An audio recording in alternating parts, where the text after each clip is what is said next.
उत्सवाचा सण जो आहे त्याचं आपण स्मरण करत आहोत आणि फक्त स्मरणच नाही तर त्याच्याबद्दल आनंद सुद्धा आपण करत आहोत, कारण परमेश्वराने हे जे दिवस आणि हे जे सण जे परमेश्वराने नेमून दिलेले आहेत त्याच्यामध्ये मनुष्यांनी देवाचे निवडलेले जे लोक आहेत त्यांनी देखील आनंद करावा, प्रभूमध्ये आनंद करावा आणि त्यांना देखील काही आनंदाचे उत्सवाचे सेलिब्रेशनचे क्षण प्राप्त व्हावे, हा सुद्धा परमेश्वराचा एक उद्देश आहे। अर्थात अनेक उद्देश आहेत परमेश्वराचे, पण एक उद्देश हा सुद्धा आहे की त्याच्या लोकांना आनंद आणि उत्सव करण्यासाठी एक संधी मिळावी आणि काही क्षण मिळावे, हा सुद्धा एक परमेश्वराचा उद्देश आहे। आणि आपण सुद्धा आज प्रभूमध्ये आनंदच करत आहोत। आज 50व्या दिवसाचा सण जो आहे तो आपण त्याचे स्मरण करत आहोत। आणि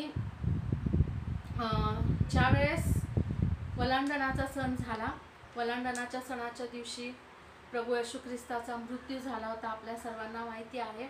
प्रथम फळाच्या सणाच्या दिवशी तो पुनरुत्थित झाला होता, हे सुद्धा आपल्या सर्वांना माहिती आहे आणि याबद्दलचे अनेक डिटेल्स आपण अगोदरच पाहिलेले देखील आहेत। आणि मी त्यावेळेस सांगितलं होतं की ती जी गोष्ट आहे वलांडणाच्या सणाच्या दिवशी इस्रायल लोकांना परमेश्वराने मिस्र देशामधून बाहेर काढलं आणि मग पुढं ती जी गोष्ट अखंडपणे आहे, तर मी सर्वांना रिक्वेस्ट केली होती की तुम्ही ती वाचा, प्रयत्न करा वाचायचा।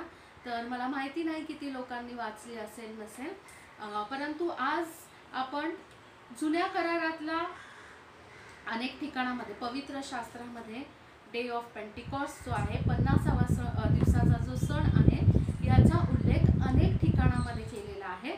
प्रभूने संपूर्ण पवित्र शास्त्रामधल्या ज्या घटना आहेत, ज्या मोठ्या अद्भुत अशा चांगल्या घटना घडलेल्या आहेत, जर आपण त्याचा अभ्यास केला तर ती प्रत्येक घटना परमेश्वराने नेमलेल्या दिवशी झालेली आहे, त्याच्या नेमलेल्या समयामध्ये झालेली आहे। कारण परमेश्वराने नेमून दिलेले समय जे आहे ती परमेश्वराची आज्ञा देखील आहे आणि ते समय परमेश्वराने आशीर्वादित देखील केलेले आहेत। अर्थात मला सर्व पवित्र शास्त्रातल्या घटना आणि इव्हेंट्स बद्दल बोलायचं नाही, तर आज जो 50व्या दिवसाचा सण आहे पेंटिकॉस्ट ज्याला आपण म्हणतो, त्याच्याबद्दल मला अधिक सर्वांचं लक्ष व सर्वांनी द्यावं ही इच्छा आहे, त्याच्याबद्दल बोलायचं आहे। 50व्या सणाच्या दिवशी देखील पवित्र शास्त्रामध्ये अनेक घटना वेगवेगळ्या कालखंडामध्ये वेगवेगळ्या ठिकाणामध्ये घडलेल्या आहेत, परंतु आज आपण दोन ज्या घटना आहे महत्त्वाच्या त्याच्या बद्दल मनन करणार आहोत किंवा त्याच्याबद्दल एक अभ्यास करणार आहोत आणि त्याच्यातून समजून घेणार आहोत की आजच्या काळासाठी आपल्याला प्रभू काय सांगत आहे, आपल्यासाठी प्रभू काय शिकवत आहे आणि आपल्यासाठी हे वचन किंवा हा सण जो आहे आजच्या काळासाठी कसा लागू होतो, ह्याच्यामध्ये आपल्यासाठी काय आशीर्वाद ठेवलेले आहेत हे आपल्याला समजून घेणं जास्त गरजेचं आहे।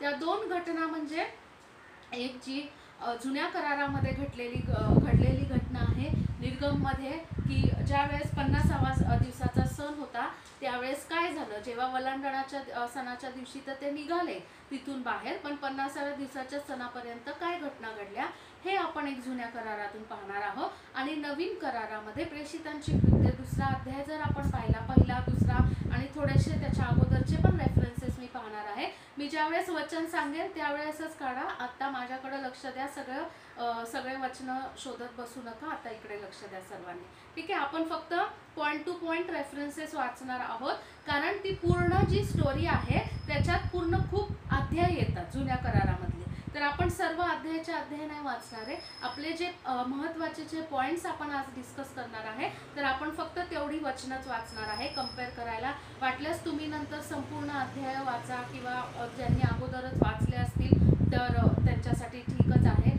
निर्गममध्ये पण आहे, अनुवादमध्ये सुद्धा आहे आणि गणनामध्ये सुद्धा थोडासा अंश त्याचा दिलेला आहे, तर जुन्या करारात सुद्धा आहे आणि नवीन करारात आहे। तर ह्या ज्या दोन घटना घडलेल्या आहेत जुना करार आणि नवीन करारामध्ये, आपण ह्या दोघांमधून पाहणार आहोत। जुन्या करारामध्ये जर आपण पाहिलं तर ती जी घटना घडली त्या ठिकाणामध्ये इस्रायल राष्ट्र जे आहे त्यांचा संदर्भ येतो, त्यांचा संबंध येत आहे। आणि नवीन करारातली जर आपण घटना पाहिली तर त्या ठिकाणामध्ये माडीवरच्या खोलीत जे 120 लोक जमले होते, प्रभू येशू ख्रिस्ताचे शिष्य आणि प्रेषित आणि जे त्याला अनुसरणारे होते, त्यांच्या जीवनामध्ये या घटना घडलेल्या आहेत। या दोन्ही ठिकाणांचा आपण एक प्रकाराचा अभ्यास करणार आहे। आणि सर्वात महत्त्वाची गोष्ट म्हणजे या ज्या दोन्ही घटना घडल्या की जुन्या करारामध्ये इस्रायल लोकांच्या बद्दल घडलेली घटना आणि नवीन करारामध्ये प्रेषित 2 मध्ये घडलेली घटना, याच्यामध्ये 1200 वर्षांचा काळ आहे। 1200 वर्ष याच्यामध्ये गेलेले आहेत। आणि 1200 वर्षांच्या नंतर पुन्हा त्या सणाच्या दिवशी काय झालेलं आहे हे पाहणं गरजेचं आहे। आणि आज जर आपण पाहिलं तर प्रेषित 2चा समय आणि आजचा जर आपण समय पाहिला तर 2000 वर्ष होऊन गेलेले आहे। 1200 पेक्षा पण जास्त वर्ष झालेले आहेत। परंतु परमेश्वराचा नेमलेला दिवस जो असतो तो सदा सर्व काळासाठीचा नियम त्याने आपल्याला सांगितलेला आहे। आपण मागच्या शनिवारी या सर्व गोष्टी पाहिल्या होत्या आणि म्हणून तो वर्षानुवर्ष आणि सदा सर्व काळासाठी त्या दिवशी परमेश्वरांनी महत्त्व दिलेलं आहे आणि काहीतरी गोष्टी त्याच्या लोकांच्या द्वारे केलेल्या आहे। सर्वात पहिली आणि महत्त्वाची गोष्ट जर आपण दोन्ही ठिकाणांमधली पाहिली, त्यांचे पॅरलल्स जर आपण पाहिले, ते कंपेअर जर केलं, त्यांच्यामध्ये समानता काय आहे, तुलना काय आहे हे जर आपण पाहिलं तर जी पहिली घटना आहे, जर आपण निर्गम याचं पुस्तक याचा 24वा अध्याय आणि त्याचं जर 13वं वचन वाचलं, निर्गम 24 आणि 13 जर आपण वाचलं तर आपल्याला कळेल की कुठल्या ठिकाणामध्ये ही घटना घडली होती। निर्गम 24 आणि 13 या ठिकाणात सांगितलेलं आहे। मी 12 आणि 13 दोन्ही पण वाचते।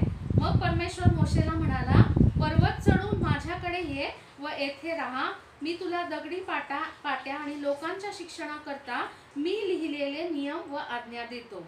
नियम पण दिलेले आहेत आणि आज्ञा पण दिलेल्या आहेत। ओके, तेव्हा मोशे व त्याचा सेवक यहोशवा हे उठले आणि मोशे देवाच्या पर्वतावर गेला। त्या ठिकाणात जी घटना घडलेली आहे ही सिनाय पर्वतावरती घडलेली आहे। संडे स्कूलची मुलं आहे, आपण मागच्या वर्षी त्यांना वेगवेगळ्या प्रकारचे पवित्र शास्त्रातले जे पर्वत, डोंगर, माउंटेन्स जे आहेत यांचा अभ्यास शिकवला होता आणि त्यावेळेस आपण त्यांना सिनाय पर्वताबद्दलचा पण एक टॉपिक शिकवला होता। जर पेरेंट्सनी वाचला असेल, टीचर्सच्या पण लक्षात असेल तर तुम्हाला ही गोष्ट आठवेल की इस्रायलांबरोबरच्या खूप साऱ्या ज्या गोष्टी घटना घडल्या, परमेश्वरांनी मोशेची भेट घेतली, 2 वेळेस घडलेली आहे ती गोष्ट आणि तिसऱ्या वेळेस सुद्धा घडली होती। परंतु ज्या महत्त्वाच्या घटना आहेत त्या सिनाय पर्वतावरती घडल्या। सिनाय पर्वतावरून परमेश्वरांनी त्यांना दर्शन दिलं, मोशे सुद्धा त्या ठिकाणामध्ये चढून गेला होता। आणि आता जर आपण प्रेषित 2 मधली घटना जर पाहिली तर ते यरुशलेमेमध्ये होते आणि यरुशलेम जे आहे, इथं लक्ष द्या, यरुशलेम जे आहे ते ज्यावेळेस दाविदाने ते नगर वसवलं आणि त्याच्यानंतर शल्मोनाने त्याचं मंदिर बांधलं होतं त्या ठिकाणामध्ये यरुशलेममध्ये, आपल्याला सर्वांना माहिती आहे। आता हे सगळे शास्त्रभाग खूप वेगवेगळे आहेत, त्यामुळे मी सगळे तुम्हाला रेफरन्सेस देणार नाही, कारण आपला मेन फोकस जो आहे हा 50व्या दिवसाबद्दल आहे। परंतु तुम्हाला माहिती समजण्यासाठी सांगत आहे की ते जे आहे यरुशलेम जे आहे आणि 7 जे डोंगर आहे त्यांच्या सभोवती आहेत आणि त्याच्यानंतर जे परमेश्वराचं मंदिर जे बांधलं होतं तर तो जो डोंगर आहे त्याला झायन किंवा सियोन पर्वत असं म्हटलेलं आहे आणि तो परमेश्वराचा नेमलेला आहे। त्या ठिकाणामध्ये ही घटना घडलेली आहे। यरुशलेमेत ते जमले होते आणि तो सियोन जो पर्वत आहे त्याच्या ठिकाणी, आणि सियोन पर्वत सुद्धा परमेश्वराचा निवडलेला पर्वत आहे। जर आपण यशया याचा 2रा अध्याय वाचला, शेवटच्या काळाबद्दलची प्रॉफेसी आहे ती, यशया 2 आणि 3रं वचन जर आपण वाचलं, यशया याचा 2रा अध्याय आणि 3रं वचन,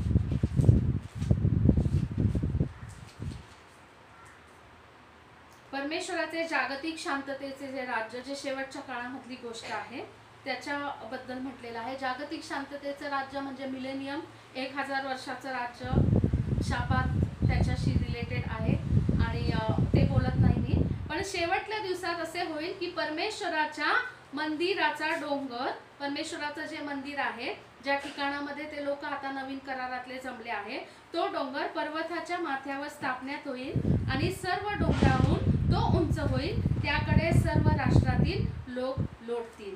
हे जे म्हटलेलं आहे हे यरुशलेमेबद्दल, परमेश्वराच्या डोंगराबद्दल, जो झायन आहे, सियोन जो पर्वत आहे, याच्याबद्दल म्हटलेलं आहे. तर आपण ह्या दोन्ही जर का घटना कंपेअर केल्या तर ह्या दोन्ही गोष्टी ज्या आहेत ह्या डोंगरावरती घडलेल्या आहेत, पर्वतावरती घडलेल्या आहेत. की सिनाय जो पर्वत आहे त्याच्यावरती मोशेची भेट घेतली आणि सियोन जो डोंगर आहे त्याच्यावरती मंदिर होतं यरुशलेमेचं आणि तिथे 120 लोकांना परमेश्वराने भेट घेतलेली आहे. डोंगरावरती चढणे आणि डोंगरावरती असणे याच्याबद्दल अगोदर खूप सारे आपण परमेश्वराच्या वचनातून ऐकलेलं आहे. जे यूट्यूबचे लिसनर्स आहेत आमचे आधीचे पण जे लिंक्स असतील तर त्याच्यावरती जाऊन सर्च करा किंवा आम्ही डिस्क्रिप्शनमध्ये ते टाकू त्याचे लिंक्स, की डोंगरावरती चढणे म्हणजे काय. पण मी आता थोडक्यामध्ये सांगणार आहे की डोंगरावर चढणं म्हणजे जो खालचा संपूर्ण मोठा लोकसमुदाय आहे त्यांच्यापासून वेगळं होणं.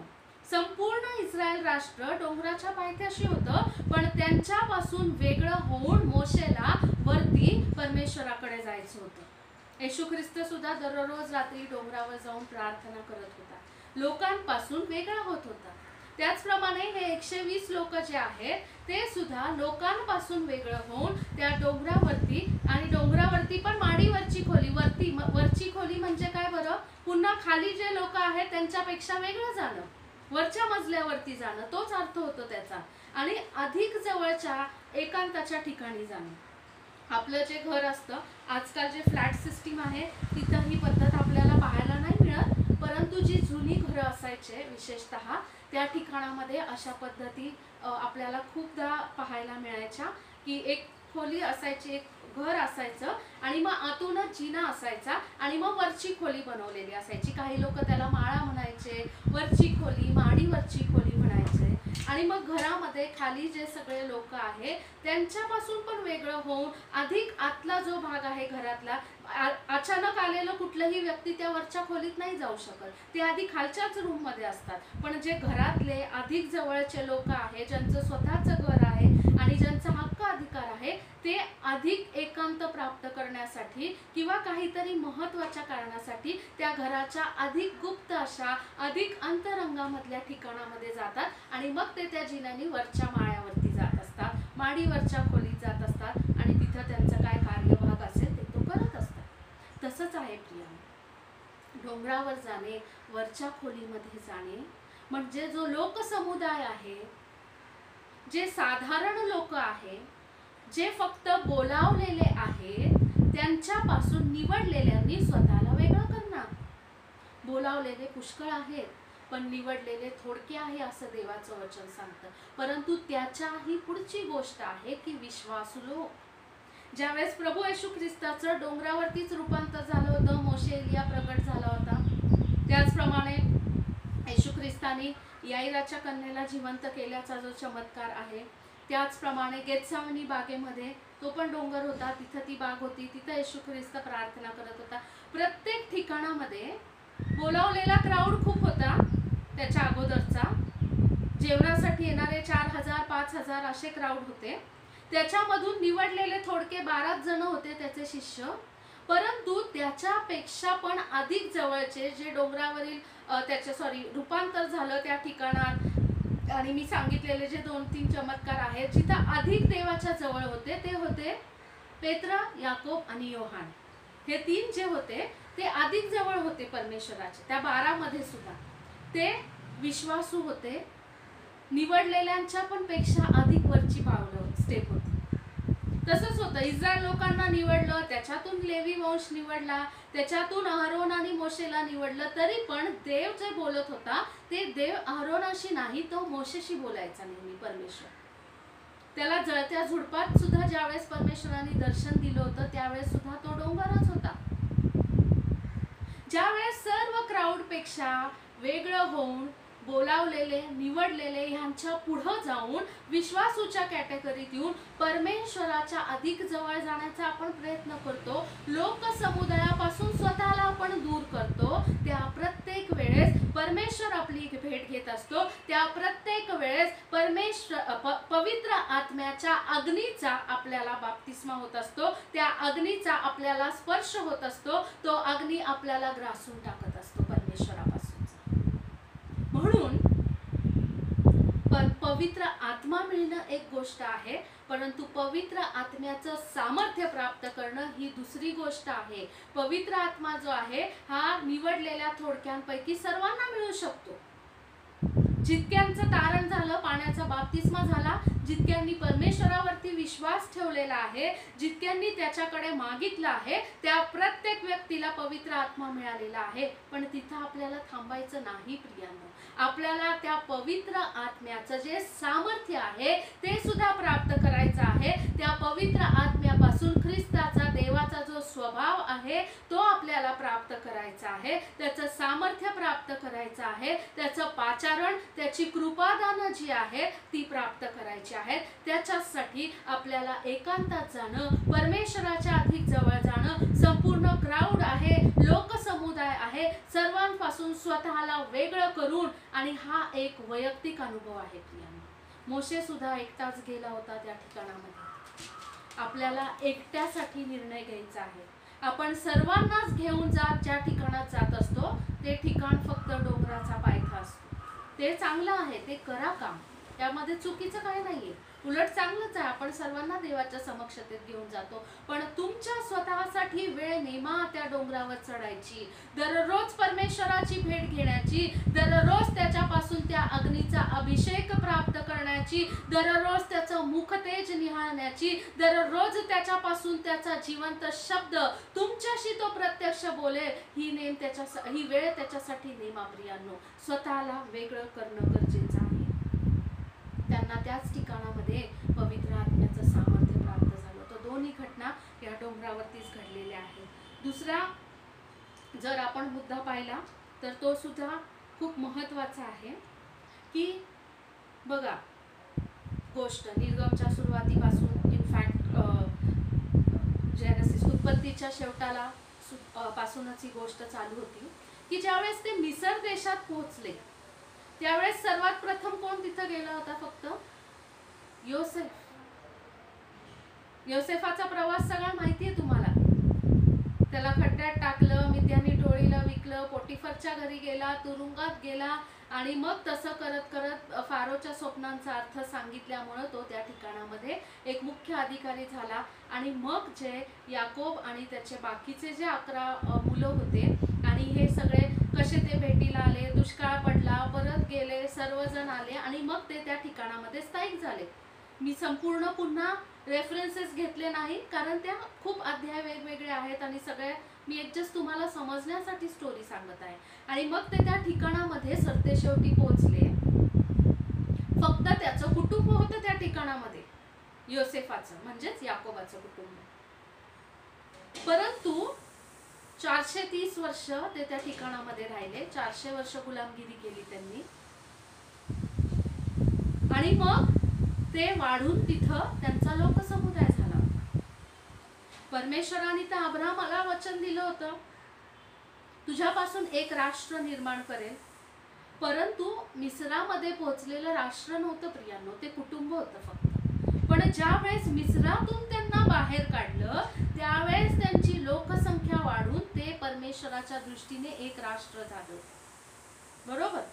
आणि ज्या वेळेस ते बाहेर निघाले, मी सगळे इन डिटेल्स मध्ये जाणार नाही, ही गोष्ट अधिक चांगली समजायची असेल तर वलांडणाच्या सणाचा जो आपला उपदेश आहे केलेला तो सुद्धा ऐका. म्हणजे ही मधली स्टोरी आहे ती अधिक चांगल्या प्रमाणात त्या ठिकाणात एक्सप्लेन केली की किती लोक पोहोचले, मग ते वाढून किती झाले, आणि काय ह्या सर्व गोष्टी त्या ठिकाणात सांगितलेल्या आहेत. तर त्या लिंक वरती जाऊन तुम्ही चेक करा ते. आणि मग ते वाढून त्यांचं राष्ट्र झालं होतं, तरी देखील त्यांना राष्ट्र म्हणून मान्यता मिळाली नव्हती. समजत आहे. परंतु ज्या क्षणाला ते मिसर देशातून बाहेर पडले, त्या ठिकाणात मिसर देशात असताना मिस्री लोकांचे ते फक्त गुलाम म्हणूनच होते प्रियांनो.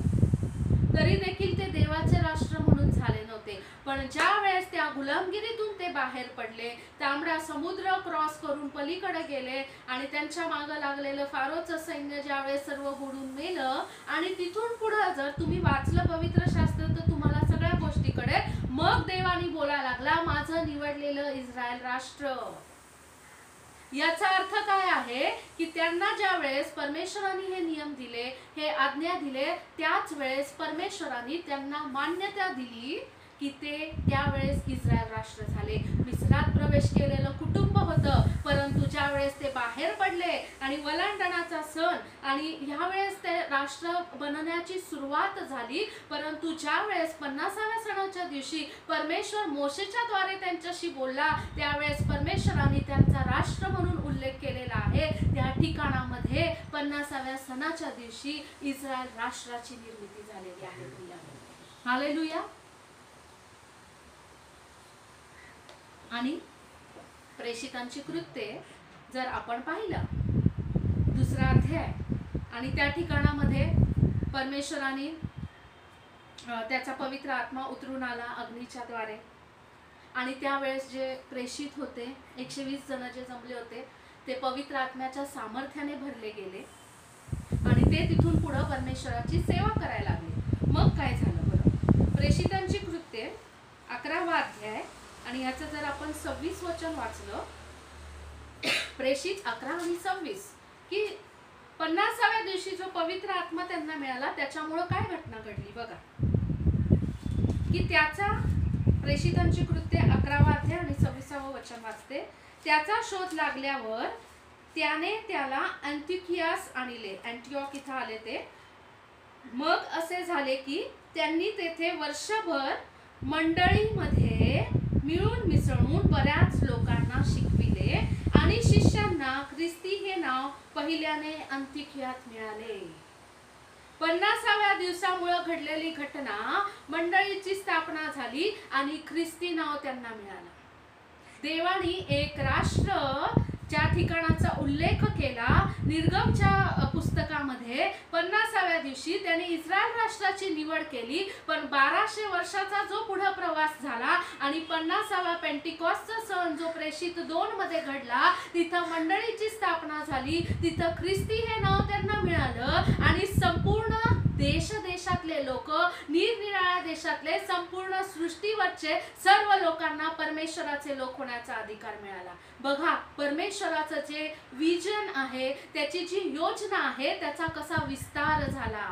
एका मनुष्याची निवड आधी केली होती आदामाच्या द्वारे, परंतु त्या मनुष्याने ती योजना परमेश्वराची फेल घालवली. त्याच्यानंतर परमेश्वराने कशी राष्ट्राची निवड केली हे आपण पाहिलं निर्गमच्या अध्यायामध्ये. परंतु इस्रायल राष्ट्र सुद्धा ताटमानेचे झाले नंतर आणि परमेश्वराच्या पासून ते दूर बहकले गेले, परमेश्वराच्या गोष्टी ऐकेनासे झाले होते. परमेश्वराने संपूर्ण जगभरासाठी त्याची योजना जी आहे ती ओपन अशी केली आणि प्रत्येक संपूर्ण देशाच्या लोकांसाठी त्याची योजना त्याचा पुत्र प्रभू येशू ख्रिस्ताद्वारे त्याने साकारली. आणि त्याची सुरुवात जी आहे प्रेषित 2 मध्ये झाली. मंडळीची स्थापना झाली त्या ठिकाणामध्ये आणि ख्रिस्ती हे नाव पहिल्याने मिळालं. अजून एक महत्वाची गोष्ट सांगायची आहे. ख्रिस्ती हा धर्म नाही. त्यांना ख्रिस्ती हे नाव मिळालं, ते मंडळीत राहत होते. आता वचन वाचलं आपण स्पष्ट. ख्रिस्ती धर्माची स्थापना झाली नाही प्रियानो. ख्रिस्ती हा धर्म नाहीच.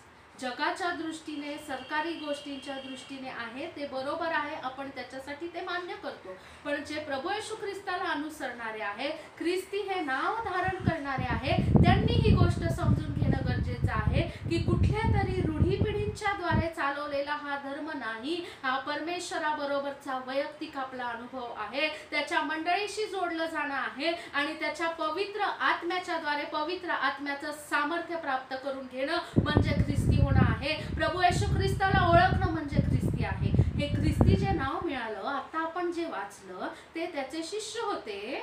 ते जन्मानी सर्वजण इस्रायल ज्यू होते, येशू ख्रिस्ताचे सर्व शिष्य. आणि म्हणून ते ख्रिस्ती धर्म आणि धर्म परिवर्तन ज्यू मधून ख्रिश्चन झाले असं काही नाही. ख्रिस्ती हा धर्म नाही, त्याच्यात धर्म परिवर्तन नाहीच. त्याच्यामध्ये अंतःकरणाचं परिवर्तन आहे आणि विचारांचं परिवर्तन आहे आणि मनुष्याचा देवाबरोबरचे जे नातेसंबंध आहे त्याच्यामध्ये आलेली मोठी क्रांती आहे, त्याच्यामध्ये असलेलं परिवर्तन आहे. आज आपण ख्रिस्ती नाव धारण करणारे जितके आहोत, काय आपल्याला ह्या परिवर्तनाचा अनुभव घडत आहे का? आपण जन्माने कोणीही असू द्या, जसे शिष्य होते, इस्रायली ज्यू होते ते जन्माने, तसे आपण कोणीही असू द्या, पण आज आपण ख्रिस्ती आहोत का? आज आपण ख्रिस्तासारखे वागत आहोत का? आपण आज त्याला परिधान केलेलं आहे का? आणि सर्वात महत्त्वाचं म्हणजे फक्त पवित्र आत्मा मिळणे नाही, त्याचं सामर्थ्य आपल्याला मिळालेलं आहे का? आज लोक आपल्याला ख्रिस्ताचे शिष्य म्हणून ओळखत आहे का? आज आपल्याद्वारे जगापुढे ख्रिस्त सादर केला जात आहे का? आपल्या वागण्या बोलण्या कृतींमधून लोकांना ख्रिस्त दिसत आहे का? त्याच्या नावाचं गौरव होत आहे का प्रियांनो? आज हा 50व्या दिवशी आपल्याला ह्या गोष्टींचं मनन करायचं आहे. जर नसेल होत तर आजचा दिवस आहे पुन्हा एकदा आत्मपरीक्षण करण्याचा, पुन्हा एकदा परिवर्तन करण्याचा, पुन्हा एकदा आपले आणि परमेश्वराचे जे नातेसंबंध आहे याच्यामध्ये एक बदलाव आणण्याचा, त्याच्यामध्ये एक परिवर्तन आणण्याचा आणि त्या डोंगरावरती जाऊन परमेश्वराच्या अधिक जवळ जाण्याचा. जन्माने कोणीही असू द्या, ख्रिस्ताच्या मागे चालणारा प्रत्येक व्यक्ती ख्रिस्तीच आहे प्रियांनो. ही देवाने त्याला दिलेली मान्यता आहे. तिसरा पॉइंट की दोन्ही ज्या घटना आहेत 50व्या दिवसाच्या, त्या दोन्ही घटनांमध्ये देवापासून मनुष्यांना काहीतरी एक गिफ्ट मिळालेलं आहे, एक बक्षीस मिळालेलं आहे, काहीतरी गोष्ट मिळालेली आहे. जर जुन्या करारात आपण वाचलं तर त्या ठिकाणात तो गेला मोशे, तुम्हाला माहिती आहे डोंगरावरती गेल्यावरती परमेश्वराने काय दिले त्याला? मग अशीच वचन वाचलं आपण, आज्ञा दिल्या आणि विधी दिले, नियम दिले, त्याला आज्ञा आणि नियम दिले. आज्ञा आणि नियम जे आहेत त्याला टोरा म्हणतात, म्हणजे नियमशास्त्र जे आहे जुन्या काळामधलं. ज्यावेळेस मोशे परमेश्वराच्या सानिध्यात गेला तेव्हा देवापासून इस्रायल ज्या राष्ट्राची देवाने आता निर्मिती केली त्या राष्ट्राला परमेश्वराच्या आज्ञा, परमेश्वराचे नियम, त्याचे विधी म्हणजेच परमेश्वराची इच्छा जी आहे ती प्रगट झाली. पण 1200 वर्षानंतर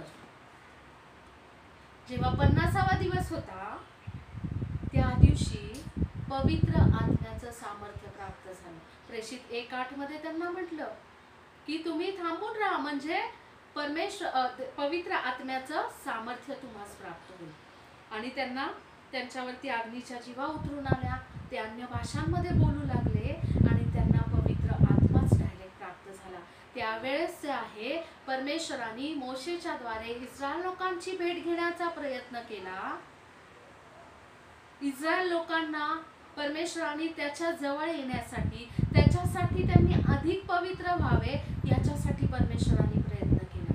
पण ज्यावेळेस मनुष्याने त्याची योजना पुन्हा एकदा धुतकारून लावली त्यावेळेस मात्र परमेश्वराने 1200 वर्षानंतर त्याच्या योजनेत पुन्हा एकदा एक नवीन योजनेचा जो त्याच्या योजनेचा टप्पा होता तो मनुष्यासमोर उघडा केला, मनुष्याच्या समोर तो प्रगट केला. आणि ज्यावेळेस 50व्या दिवशी पवित्र आत्मा आणि त्याचं सामर्थ्य उतरून आलं त्यावेळेस परमेश्वर स्वतः मनुष्यामध्ये राहायला आला. प्रियांनो, त्याचं नियमशास्त्र तो स्वतः त्याची इच्छा घेऊन पवित्र आत्म्याच्या द्वारे आपल्यामध्ये प्रगट झाला. पवित्र आत्मा जो आहे तो तुम्हास पित्याची इच्छा प्रगट करेल असं प्रभू येशू ख्रिस्ताने म्हटलेलं आहे. मोशेच्या द्वारे जे नियमशास्त्र दिलं त्याच्यामध्ये सुद्धा देवाने त्याची इच्छाच प्रगट केली होती. आणि पवित्र आत्म्याच्या द्वारे सुद्धा 1200 वर्षानंतर परमेश्वराने पुन्हा एकदा तेच काम नवीन आणि अधिक सामर्थ्याने प्रगट केलं, आपल्या सर्वांसाठी प्रगट केलं की तो तर आता आपल्या अंतःकरणात, आपल्या जीवनामध्येच येऊन वस्ती करत आहे. आपले शरीर ही जिवंत देवाची मंदिर आहे हे तुम्हाला ठाऊक नाही काय, असं म्हटलेलं आहे करिंथकराच्या पुस्तकामध्ये. आणि देव आपल्याला तेच बोलत आहे की त्याची इच्छा पवित्र आत्म्याच्या द्वारे तो क्षणोक्षणी आपल्याला प्रगट करतो. इस्रायलांना प्रगट झाला जो धर्मग्रंथ आहे ते पाठ करत होते, ते वाचत होते, तरी सुद्धा ते अंतःकरण कठीण करत होते. पण आता ज्यावेळेस पवित्र आत्मा आपल्यामध्ये येतो तो त्या प्रत्येक क्षणाला आपल्याला सांगतो की ही गोष्ट करू नको कारण ती परमेश्वराच्या इच्छेच्या विरोधात आहे, किंवा तू ही गोष्ट कर कारण अशी गोष्ट करण्याच्या द्वारे पित्याच्या अंतःकरणाला आनंद आणि उल्हास प्राप्त होतो, तुला आशीर्वाद प्राप्त होतील, तू परमेश्वरासाठी नीतिमान ठरशील, तू परमेश्वरासाठी पवित्र ठरशील, तू परमेश्वरासाठी वेगळा केलेला ठरशील. ही जी देवाची इच्छा आहे, त्याच्या ज्या आज्ञा आहे, त्याची जी योजना आहे, आणि पुन्हा एकदा आपण त्याच्यासाठी नीतिमान ठरावं, पवित्र केलं जावं, हा जे देवाचा उद्देश आहे, त्याची योजना आहे, ती पवित्र आत्म्याच्या द्वारे आपल्या प्रत्येकाच्या जीवनामध्ये प्रगट होती. जे नियमशास्त्र होतं ते तर फक्त इस्रायल राष्ट्राला देण्यात आलं होतं, पण आज जो पवित्र आत्मा आहे त्याच्याद्वारे परमेश्वराचं नियमशास्त्र जे आहे ते जगातील प्रत्येक जात, धर्म, भाषा, पंथ, कुठलंही नॅशनॅलिटी असू द्या, कुठलाही वर्ण असू द्या, कोणीही असू द्या, जो कोणी प्रभू येशू ख्रिस्तावरती विश्वास ठेवतो, त्याचा तारणारा म्हणून स्वीकार करतो, आज त्या प्रत्येक व्यक्तीला पवित्र आत्म्याद्वारे परमेश्वराचं तेच अभिवचन, तीच इच्छा आणि तीच योजना कळत असते. आज देखील ते कार्य चालू आहे. ती घटना त्यावेळेस समाप्त झाली नाही, ती आज देखील चालू आहे. म्हणूनच आपल्याला त्याचं स्मरण करून परमेश्वराचे आभार मानण्याचा हा एक दिवस आहे. दररोजच्या दिवशी तर मानलेच पाहिजे, पण परमेश्वराचा हा नेमलेला समय आहे, त्यावेळेस आपण अधिकरित्या ह्या प्रत्येक गोष्टींवरती अधिक मनन करावं, त्याचं अधिक स्मरण करावं, आणि आपण अंतःकरणापासून त्याचे आभार मानावे, कारण त्याच्या त्या योजनेचा भाग आज तुम्ही आणि मी आहोत प्रियांनो. त्याच्या त्या योजनेमध्ये त्याने तुम्हाला आणि मला सामावून घेतलेला आहे प्रियांनो. आज आपल्यावरती त्याची कृपा दया झालेली आहे, त्याच्या प्रीतीचा हे चिन्ह आहे की आज त्याचे पुत्र कन्या होण्याचा, स्वर्ग राज्याचे वारीस होण्याचा अधिकार तुम्हाला मला आपल्या प्रत्येक प्रियजनांना प्राप्त झालेला आहे. आणि तो पवित्र आत्मा आणि त्याचं सामर्थ्य जे आहे हे आपल्या ठाई आज देखील वस्ती करतं प्रियांनो. आणि तो कायम वस्ती करणार आहे. जोपर्यंत प्रभूचं येणं होत नाही, मंडळीच्या युगाचा अंत होत नाही, तोपर्यंत तो पवित्र आत्मा त्याच सामर्थ्याने प्रत्येकाच्या जीवनामध्ये, अंतःकरणामध्ये कार्य करणार आहे. आपल्या प्रत्येकाला परमेश्वराची इच्छा, त्याच्या आज्ञा, त्याची योजना प्रगट करणार आहे. आपण परमेश्वरासाठी वेगळे केलेले व्यक्ती असावे, आपण परमेश्वराचं नाव धारण करणारे असावे, त्याच्या इच्छेप्रमाणे चालणारे असावे, त्याच्या अंतःकरणाला आणि मनाला संतोष देणारे असावे, त्याच्यासाठी पवित्र केलेले असावे, त्याच्यासाठी वेगळे केलेले असावे. यासाठी तो पवित्र आत्मा दररोजच्या दिवशी प्रत्येक क्षणोक्षणी आपल्याला मार्गदर्शन करणार आहे. आणि जसं इस्रायल राष्ट्र हे परमेश्वराचं राष्ट्र म्हणून शिक्कामोर्तब झालं होतं, तसं तुम्हाला आणि मला सुद्धा त्याने पवित्र आत्म्याच्या द्वारे परमेश्वरासाठी वेगळे आणि पवित्र केलेले लोक म्हणून शिक्कामोर्तब केलेला आहे. आज आपण त्या सामर्थ्याचा उपयोग करणं, त्याचं सामर्थ्य समजून घेणं हे आपल्यासाठी फार गरजेचं आहे. पाचवी आणि महत्वाची गोष्ट, हा योगायोग नाही, तर जुन्या काळातली घटना सुद्धा 50व्या सणाच्या दिवशी घडली. नवीन करारातल्या पेंटिकॉस्टच्या सणाच्या दिवशी प्रेषित 2 मध्ये आपण वाचलं, आणि आपण त्या ठिकाणामध्ये पुन्हा एकदा ते वचन वाचूया. पेंटिकॉस्टच्या सणाच्या दिवशी जो पवित्र आत्मा आहे तो उतरून आला, त्याचं सामर्थ्य जे आहे त्याने ते भरले गेले. प्रेषित 2 आणि त्याचं पहिलंच वचन. नंतर पेंटिकॉस्ट म्हणजे 50वा दिवस आला, तेव्हा ते सर्व एकत्र जमले असता. पुढचं वाचत नाहीये. 50वा पेंटिकॉस्टच्या सणाच्या दिवशी ते एकत्र जमले असता. त्या ठिकाणात कसा पवित्र आत्मा उतरून आला काय ते पुन्हा पाहणार आहे पुढच्या पॉइंटमध्ये आपण.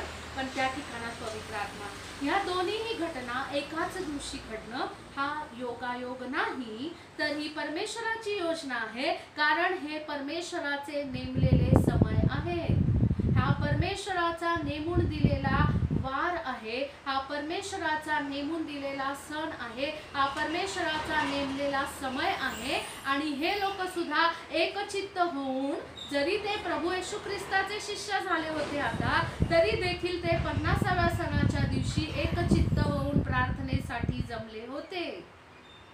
तेव्हाच त्यांच्यावरती सामर्थ्य उतरून आलं. कारण परमेश्वराचे नेमलेले समय पाळण्यामध्ये जो आशीर्वाद आहे त्याचं रहस्य या नवीन करारातली जी मंडळी आहे, जे ख्रिस्ती म्हटलेले लोक आहेत, त्यांना देखील प्रगट झालेलं होतं. आणि म्हणून आपण सुद्धा या शेवटच्या काळात प्रभूचा अधिक येणं जवळ झालेलं असताना त्या जे मुळं आहेत, ती मुख्य फांदी आहे, त्याच्याशी पुन्हा जोडलं जात आहोत. मधल्या काळामध्ये लोक भरकटवले गेले होते. चर्च हिस्ट्री शिकवली होती मी तुम्हाला, कशा प्रकाराने गोष्टी घडत गेल्या. हिस्ट्री होऊन गेली, सोडून टाकायचं. आजचा दिवस आपल्याला दिलेला दिवस आहे. आजचा दिवस आपल्या निर्णयासाठी दिलेला आहे. आजचा दिवस आपल्याला सत्य जर कळत आहे, पूर्ण सत्य कळत आहे, तर निर्णय घेणं आपल्या हातात आहे. माझ्या वाडवडिलांनी काय केलं, त्या गोष्टी मी फॉलो करण्यात पॉइंटच येत नाही, कारण त्यांना तेवढं पूर्ण सत्य कळलं नव्हतं जेवढं आज मला कळत आहे. त्यांनी जे केलं ते त्यांना जेवढ्या गोष्टी ठाऊक होत्या तेवढ्याच गोष्टींवरती केलं. आज आपल्यावर अधिक कृपा झालेली आहे, आज आपल्यावरती अधिक दया त्यांनी केलेली आहे, आणि म्हणून त्याच्या प्रीतीस्तव त्याच्या वचनातलं अधिक सत्य आपल्याला आजच्या काळात प्रगट होत आहे. तर मी का त्या सत्याचा स्वीकार करू नये? आपण जुन्या काळातल्या लोकांचा कित्ता जर फॉलो करायचा प्रयत्न करतो, प्रियांनो मला सांगू द्या की त्यांना तेवढी कृपा प्राप्त झाली नाही, त्यांना तेवढं सत्य कळालं नव्हतं. त्यांच्यापासून तेवढा हिशोब घेण्यात येणार नाही जेवढा आपल्यापासून. त्यांना जेवढं कळालं होतं तेवढाच हिशोब त्यांच्यापासून घेण्यात येईल. पण आज जर आपल्याला सत्य कळालंय, अधिक प्रमाणात त्यांच्यापेक्षा कळत आहे, तर आपल्याकडून सुद्धा तेवढ्या अधिक प्रमाणात हिशोब घेण्यात येणार आहे. म्हणून आपण आज काय करत आहोत हे महत्वाचं आहे. योहान 8:32 मध्ये सांगितलेलं आहे, सत्य तुम्हास समजेल आणि सत्य तुम्हास बंधमुक्त करेल. आपल्याला जितक्या अधिक प्रमाणात सत्य समजेल तितके अधिक बंधनं मोडकळीस येणार आहेत.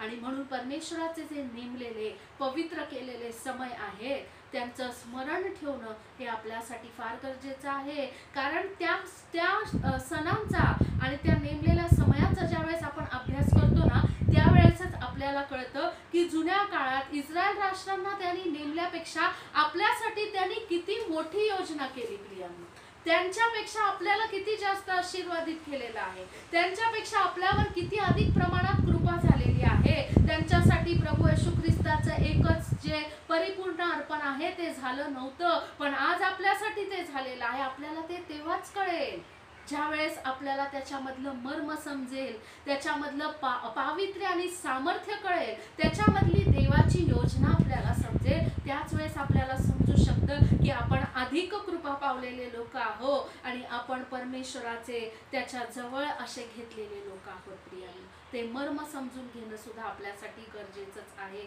तरच आपल्याला कळेल की त्याचं जे बलिदान होतं, त्याचं जे एक परिपूर्ण अर्पण आहे ते किती अनमोल आहे आपल्यासाठी. प्रभू येशू ख्रिस्ताचं जे रक्त आहे ते किती पवित्र आहे, त्याची किंमत आपण कधीच कोणी मोजून देऊ शकत नाही. ते किती अद्भुत आहे हे तेव्हाच कळेल जेव्हा त्याचं मर्म जे आहे, त्याचे रहस्य आपल्याला समजतील त्याच्या वचनातून. नाही तर आपण त्याला जास्त किंमत देणार नाही, कारण आपल्याला तर ते फुकट मिळाले ना प्रियांनो. आपण काही केलेलं नाही, त्याची कृपा होती, त्याची दया, त्याची प्रीती. म्हणून त्यांनी आपली लायकी नसताना, आपण ह्या जगामध्ये पापामध्ये भरकटलेलो असताना त्याच्या प्रीतीचं हे प्रमाण त्यांनी दिलं की त्यांनी ख्रिस्त येशूमध्ये आपली निवड केली. प्रियांनो, आपल्याला त्याचं सामर्थ्य ओळखून घेणं गरजेचं आहे.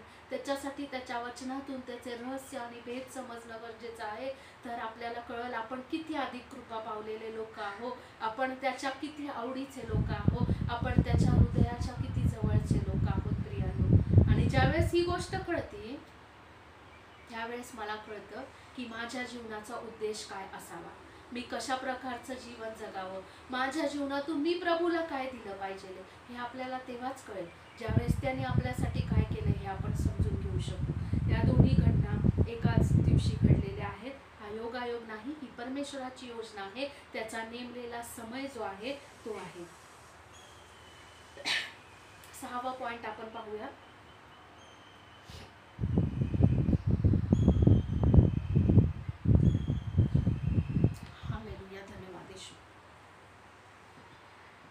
जसं मी आधी सांगितलं होतं त्याप्रमाणे की आपल्या सर्वांना माहिती आहे, वलांडण सणाच्या दिवशी त्यांनी घाईघाईने आणि पायामध्ये जोडे घालून आणि कमरबंद आणि वस्त्र तयार होऊन ते वलांडणाचं भोजन खाल्लं. त्या ठिकाणामधून ते निघाले तांबड्या समुद्रातून आणि सर्व गोष्टीतून ते पार गेले. मारा इथलं पाणी होतं आणि मग परमेश्वराने अनेक चमत्कार त्यांच्याशी करत ते 40 दिवसानंतर सिनाई पर्वताच्या पायथ्याशी पोहोचले. आणि त्याच्यानंतर परमेश्वराने 10 दिवसानंतर मोशेच्या द्वारे त्यांना त्या आज्ञा दिल्या होत्या, ते नियम दिले. ही गोष्ट आपण आधीच पाहिली आहे तिथपर्यंतची, पण त्याच्या पुढची गोष्ट पण आपल्याला माहिती. मोशे ज्यावेळेस परमेश्वराच्या सानिध्यात गेला आणि तो डोंगरावरती होता, मगाशीच आपण पाहिलं, तो एकटा गेला होता, परमेश्वराशी बोलत होता. इस्रायल लोक इथं स्वतःचं जास्तीचं डोकं चालवून त्यांना वाटलं आता मोशे गेला, काय माहिती डोंगरावर कुठं फरार झाला, परत येतो का नाही येतो. आरोनाच्या मागं लागले, आम्हाला दिसणारे देव बनव. ह्याच्यामधून निघताना, मिसर देशातून निघताना सोनं नाणं खूप साऱ्या गोष्टी त्यांना मिळाल्या होत्या. ते सगळं सोनं आणि ते त्याला दिलं आणि त्या सोन्याचं काय बनवलं, वासरू बनवलं. इथं मोशे परमेश्वराच्या समक्षतेत इस्रायल लोकांसाठी ते देवाचं निवडलेलं राष्ट्र म्हणून परमेश्वरापासून शब्द घेत होता, त्याच्या समक्षतेत होता, परमेश्वर मोशेशी बोलत होता. आणि इथं इस्रायल राष्ट्रांचं का बघा कामगिरी काय चालते. सोन्याचं वासरू बनवलं, त्याच्या भोवती उत्सव आणि सगळं त्याचं पूजा अर्चा आणि सगळ्या गोष्टी तिथं चालू केल्या त्यांनी. तोच डिफरन्स आहे. जर क्राऊड मध्ये राहिलं ना संपूर्ण लोकसमुदायामध्ये, तर जे लोकसमुदाय करतं आपल्याला सुद्धा त्याच गोष्टी योग्य वाटायला लागतात आणि आपण त्यांच्या बरोबर त्याच गोष्टी करायला लागतो. आरोन परमेश्वराने निवड केली होती त्याची सुद्धा, परंतु त्याने मोशेसारखं परमेश्वरासाठी 100% तिथं स्टँड घेऊन उभा नाही राहिला. लोक बोलले तर हा, नंतर मोशेला बोलला त्या लोकांनीच मला जबरदस्ती केली, आमच्यासाठी दिसणारे देव बनव. कारण मिस्रामध्ये दिसणारे देव पाहण्याची सवय झाली होती त्यांना. देवाने त्यांना मिसर देशातून बाहेर काढायचं त्याचं काम केलं होतं, पण या लोकांनी त्यांच्या जीवनातला मिसर देश अजूनपर्यंत बाहेर काढला नव्हता.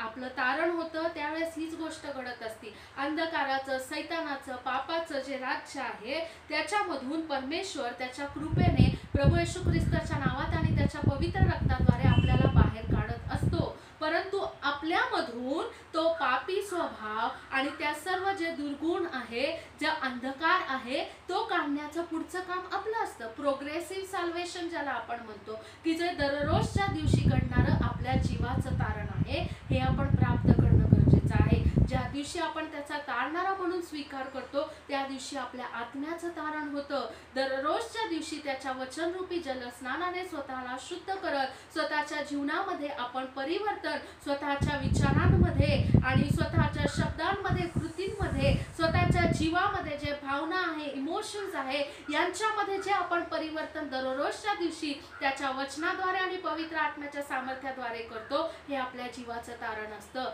ज्यावेळेस प्रभू येणार आहे, ज्या व्यक्तीच्या आत्म्याचं तारण झालेलं आहे आणि ज्याने दररोज आपलं जीवन परमेश्वराबरोबर शुद्ध राखण्याचा प्रयत्न करून जीवाचं तारण प्राप्त करून घेतलेलं आहे, त्याच व्यक्तीच्या शरीराचं तारण होणार आहे आणि हे मर्त्य शरीर जाऊन त्याला गौरवी शरीर प्राप्त होणार आहे.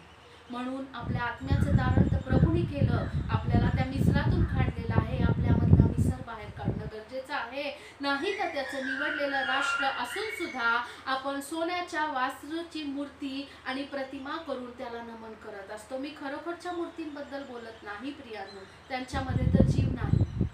परंतु मी ज्या गोष्टींना आपण परमेश्वरापेक्षा आपल्या जीवनामध्ये जास्त स्थान देतो, अशा व्यक्ती, असे स्वभाव, असे पाप, अशा ज्या गोष्टी आहेत आपल्या जीवनातल्या, त्या सगळ्या आपल्या जीवनातल्या मूर्ती आहेत. मी त्यांच्याबद्दल बोलत आहे. आपण त्यांना नमन करत आहोत का आपण मोशेप्रमाणे जर दररोजच्या दिवशी परमेश्वराच्या सानिध्यामध्ये जायला शिकत असू, तर परमेश्वराची इच्छा त्याच्यापासून त्याचे शब्द ऐकायला शिकतो. आपण क्राऊड मध्ये आहो का पुन्हा डोंगरावरती वेगळे केलेले आहो, हे आपल्याला तपासणं गरजेचं आहे.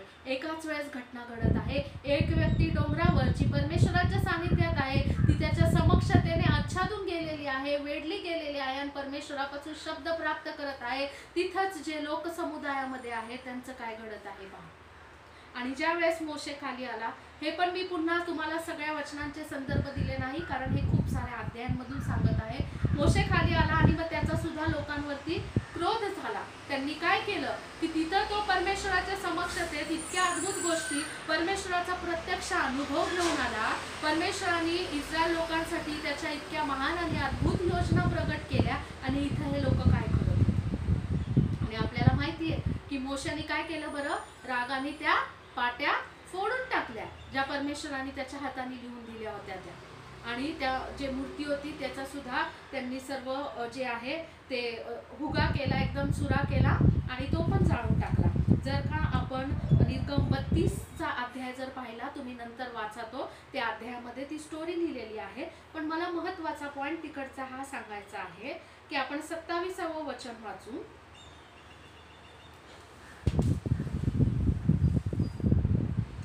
25व्या वचनापासून वाचूयात आपण. निर्गम 32:25 पासून.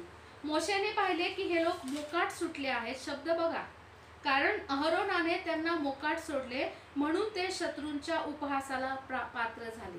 बघा, मनमानी स्वैराचार करणाऱ्यांना मोकाट सुटलेले लोक म्हटलेलं आहे.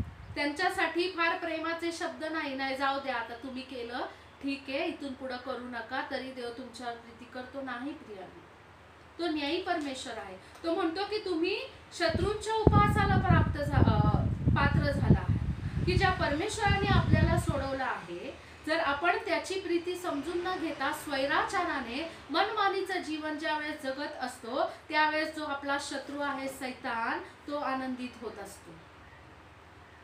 आपल्या जीवनाद्वारे जर सैतान आनंदित होतो तर आपण त्याच्या प्रीतीस पात्र आहोत का, हे प्रत्येकाने आत्मपरीक्षण करायचं आहे. मोकाट सोडलेले लोक म्हटले त्यांनी. मोशेमध्ये काय देवाची प्रीती नव्हती का? होती, त्याच्यामध्ये होती प्रीती. तेव्हा मोशे छावणीच्या प्रवेशद्वारापाशी उभा राहून म्हणाला, बघा पुढची महत्वाची गोष्ट, परमेश्वराच्या पक्षाचा जो कोणी असेल त्याने माझ्याकडे यावे. पुढचं वाचा, महत्वाचं. तेव्हा लेवी वंशातले सर्व लोक त्याच्या जवळ जमा झाले. तोपर्यंत परमेश्वराने त्याचा निवडलेला, त्याच्या मंदिराची सेवा करणारे लोक निवडले नव्हते. पण ज्या वेळेस मोशे म्हणाला, परमेश्वरापासूनचा जो लीडर आहे आता, तो म्हणत आहे की जो कोणी परमेश्वराच्या पक्षाचा आहे त्यांनी माझ्याकडे यावं. सर्व ट्राइब्स म्हणजे सर्व वंशातले लोक तिथं होते, पण मोशेपाशी फक्त लेवी वंशातले लोक जमा झाले. या ठिकाणात सांगितले, जो परमेश्वराचा शब्द घेऊन येणारा देवाचा सेवक आहे, त्याच्याशी एकरूप होणारे जे आहे त्यांना लेवी वंशाचं पाचारण होत असतं. लेवी वंशाचं का पाचारण होतं आपल्याला पुढचं सगळं माहिती आहे. आता माझा आजचा तो विषय नाहीये, मी कधीतरी तो स्टडी घेईन. लेवी वंश मग देवाने पुढे नेमला आणि कायमसाठी ते परमेश्वराच्या आणि त्याच्या मंदिराची सेवा करणारे झाले. मंदिरामध्ये सेवा करायला अंगणापर्यंत संपूर्ण इस्रायल राष्ट्र येऊ शकत होतं, पण पवित्र स्थान आणि परमपवित्र स्थानात फक्त जो महायाजक जात होता, ते याजकाची आणि स्तुती आराधना करण्याचे, परमेश्वराच्या मंदिरातल्या प्रत्येक प्रकारची सेवा करण्याचं काम फक्त लेवी वंशाला दिलं होतं. हे तुम्हाला पण माहिती आहे. ज्या वेळेस आपण परमेश्वराचा सेवक जो आहे त्याच्याद्वारे आलेला परमेश्वराचा शब्द ऐकतो, त्याच्याशी परमेश्वराची जी योजना तो घेऊन आलेला आहे त्याच्याशी एकरूप होतो, तो लेवी वंश असतो. आणि त्याच फक्त व्यक्तींना अधिकार आहे परमेश्वरापासून, ती परमेश्वराच्या वचनाची पॅटर्न आहे. फक्त तेच लोक त्याच्या मंदिरामध्ये त्याची सेवा करू शकतात. हे मी सांगत नाही, देवाचं वचन सांगतं. कारण लेवी वंशाची निवड मी केलेली नाही, प्रभूने केली. बरोबर, 2000 + 1200 म्हणजे 3200 वर्षांपूर्वीची गोष्ट आहे. 3200 वर्षापूर्वीची गोष्ट आहे. आजचं मी काढलेलं किंवा कुठल्या पालकांनी काढलेले नियम नाही आहेत. आणि तिथून पुढे लेवी वंशाचं काय, कसं, त्यांना किती आशीर्वाद मिळाले ही गोष्ट वेगळी. आता त्याच्या पुढचं ऐका, अजून महत्वाचं, जे लोक मोशे बरोबर सहभागी झाले नाही, जे लेवी वंशातले नव्हते, त्यांचं पुढं काय झालं, तो त्यास म्हणाला, त्यास म्हणजे आता लेवी लोक जे आले होते जमा झाले, त्यांना काय म्हणतोय ते ऐका. तो त्यास म्हणाला, इस्रायलाचा देव परमेश्वर म्हणतो की तुम्ही प्रत्येकाने आपल्या कमरेस तलवार लटकवावी आणि छावणीच्या ह्या प्रवेशद्वारापासून त्या प्रवेशद्वारापर्यंत चहूकडे फिरून आपले बंधू, बघा आपले बंधू, सोबती व शेजारी यांचा वध करावा. जे परमेश्वराच्या भजनी लागले नाहीत त्यांना पुन्हा एकदा सेकंड चान्स मिळाला होता की ऍटलीस्ट मोशेनी बोलला की कोण माझ्या पक्षाचा आहे तेव्हा पण यायचं. तेव्हा सुद्धा मनाचा हट्टीपणा आणि स्वधार्मिकता, स्वतःचा ताठारपणा होता, तिथंच अडून आले नाही मोशेकडं. मोशे बरोबर फक्त लेवी वंश आला आणि त्या लेवी वंशाची तर देवानी नंतर पुढं खूप मोठ्या पद्धतीने त्यांची नेमणूक केली. पण त्यांना सांगितलं, बंधू सोबती आपले जे लोक आहेत त्यांचा वध करा तलवारीने. प्रीतीचा जो परमेश्वर आहे ना, तोच न्यायी देखील परमेश्वर आहे. जे स्वधार्मिकतेत टिकून राहतात, लेवी वंश जो आहे त्यांना अधिकार दिला, जे परमेश्वराच्या विरोधात जाऊन मूर्तीपूजा करत होते त्यांचा वध करा. ते बंधू असू द्या, ते सोबती असू द्या, त्यांचा वध करा. आता देवाचा न्याय कोणाला करायचा असेल तर करा. कोण करणार देवाचा न्याय? आता बोलू शकतो का तो प्रीतीचा परमेश्वर नाही? तो न्यायी परमेश्वर आहे, हे लक्षात ठेवा. आता पुढचं वचन वाचा, 28. मोशेच्या बोलण्याप्रमाणे लेवी वंशाच्या लोकांनी केले आणि त्या दिवशी अजमासे 3000 लोक पडले. म्हणजे काय? मेले ते तलवारीने 3000 लोक.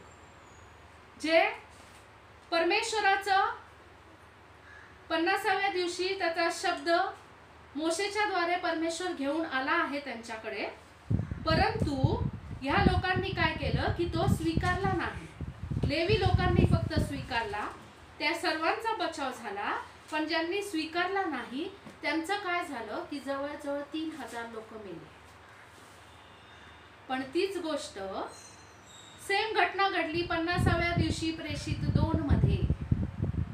लोक आपापल्या भाषेत बोलत होते, त्यांना कळत नव्हतं.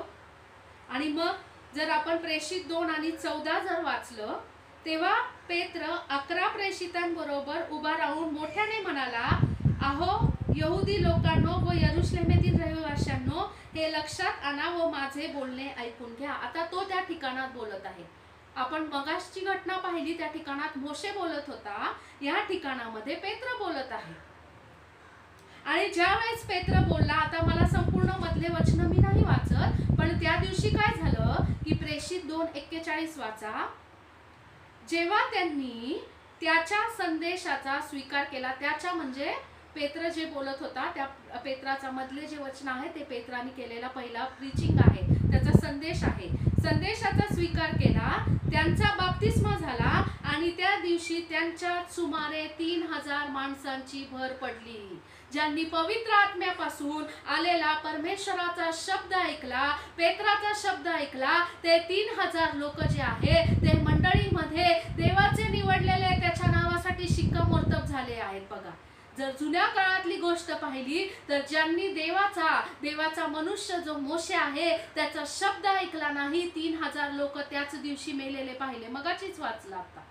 आणि ह्या ठिकाणामध्ये पेत्राच्या द्वारे पुन्हा एकदा देव सांगत आहे, तीच गोष्ट सांगत आहे की जो देवाचा आहे त्याने देवाकडे यावं. आणि त्यांनी तेच सर्व उपदेश केला. आणि लोकांनी ज्यावेळेस प्रभू येशू ख्रिस्ताचा तारणारा स्वीकार केला, बाप्तिस्मा झाला, त्या एका दिवसामध्ये आता हे 3000 लोक जे आहे सार्वकालिक राज्यासाठी पात्र ठरले. प्रियांनो, तिथं 3000 लोकांचा मृत्यू झालेला आहे, कारण त्यांनी परमेश्वराची वाणी ऐकली नाही. इथं परमेश्वराची वाणी ऐकल्यामुळं एकाच दिवशी 3000 लोकांचं तारण झालेलं आहे.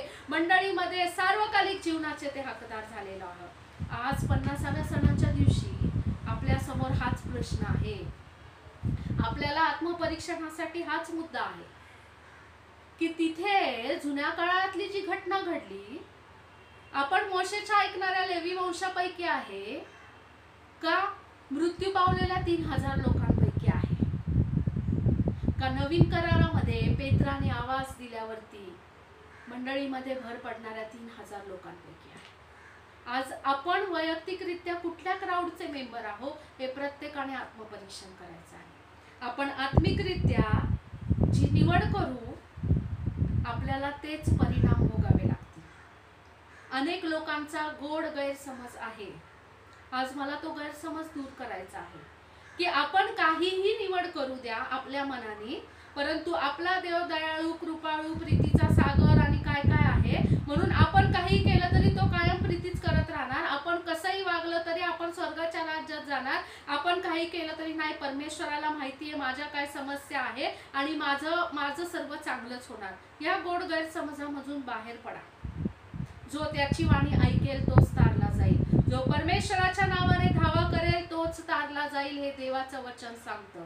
आज आपण काय करत आहोत, आपले मार्ग आपण सुधारले आहेत का नाही, हे आपल्याला आत्मपरीक्षण करणं गरजेचं आहे. त्याची प्रीती आपल्यावरती एकदाच झाली. आपली लायकी पात्रता नसताना त्या दुर्गंधीमधून, त्या अंधकारामधून आणि त्या सर्व पापाच्या बंधनामधून आपण खितपत पडलेले होतो, पण त्याच्या प्रीतीमुळेच आज आपलं तारण झालेलं आहे. पण आज तिथून पुढे आपला निर्णय आहे आपण काय करतो ते, आणि आपण जो निर्णय घेऊ आपल्याला त्याचे परिणाम भोगावेच लागणार. मी काहीही निर्णय घेतला तरी परिणाम चांगलेच होतील. या गोड गैरसमजामधून बाहेर पडा. लेवी वंशाच्या तावडीत सुद्धा सापडू नका. लेवी वंश म्हणजे देवाचे निवडलेले लोक आहेत, त्याचे अभिषिक्त आहे, सेवक आहेत. मी मागच्या आठवड्यातल्या कुठल्या रविवारी पण तेच सांगितलं. देवाच्या सेवकांच्या विरोधामध्ये जाण्याची कामं करू नका. तत्काळ मरण आता येत नाही, त्या काळात तरवारीने आलं. आपल्याला आत्मिकरित्या मरण येतं. आपण अनेक आत्मिक आशीर्वाद गमावून बसत असतो. आपण पवित्र आत्म्याची जी अग्नी आहे ती विझवली जाते आपल्यामध्ये. आपल्याला आत्मिकरित्या हळूहळू मरण येतं देवाच्या सेवकांच्या विरोधात गेलेलं. हे समजून घेण्याचा प्रयत्न करा. माझा आजचा तो विषय नाहीये, परंतु आज आत्मपरीक्षणाची वेळ आपल्यावरती आलेली आहे.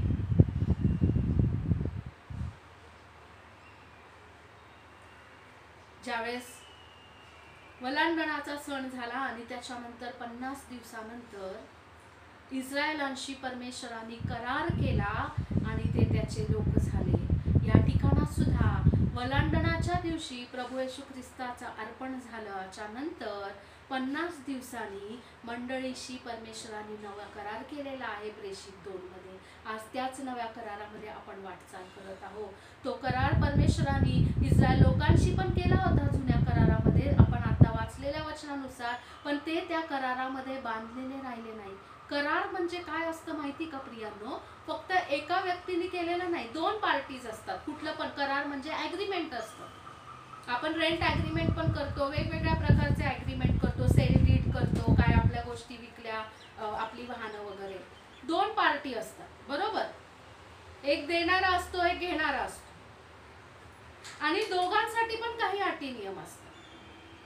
जो देणारा आहे त्याच्यासाठी पण काही अटी नियम असतात, ते त्याच्यात नमूद केलेले असतात. घेणाऱ्यासाठी पण अटी नियम असतात, ते सुद्धा त्याच्यात नमूद केलेले असतात. दोघांनाही त्या गोष्टी मान्य होतात आणि मग दोघ जण त्याच्यावरती सह्या करतात आणि जे साक्षीदार असतात ते सह्या करतात आणि मग तो करार जो आहे तो पूर्ण होत असतो, तो व्हॅलिड होत असतो. बरोबर आहे? तसंच आहे. लोकांना वाटतं करार देवानी केला मग सगळं देवच करणार.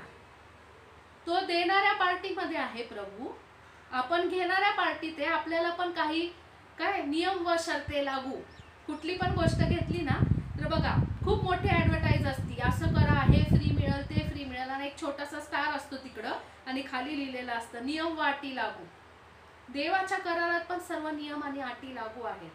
फक्त तो प्रीतीचा देव आहे म्हणून कुठले नियम नाही, कुठल्या आज्ञा नाही, कुठल्या अटी नाही. आपण मनमानी करायची, मला जे वाटतं ते मी करला, देवानी ते पसंत करून घेतलं पाहिजे, माझ्या मार्गांनी मी चालल आणि देवानी ते त्याचे मार्ग म्हणून घोषित केले पाहिजे. या मनमानीमधून आज आपल्याला बाहेर पडणं गरजेचं आहे. ज्यावेळेस तो आपल्याशी करार करत आहे कुठल्या तरी गोष्टीचा, आपलं सुद्धा कर्तव्य आहे कुठल्या तरी गोष्टीला आपण सुद्धा मान्यता देऊन त्याच्याशी बांधलं गेलो पाहिजे. आपण त्याच्याशी करार करणं हे आपल्यासाठी फार गरजेचं आहे. इस्रायलांशी सुद्धा त्याने करार केला होता. देवानी करायच्या गोष्टी देव करत राहिला, पण इस्रायलांनी करायच्या ज्या गोष्टी होत्या ते करतच नाही राहिले. त्यामुळे त्यांनी तो करार मोडला.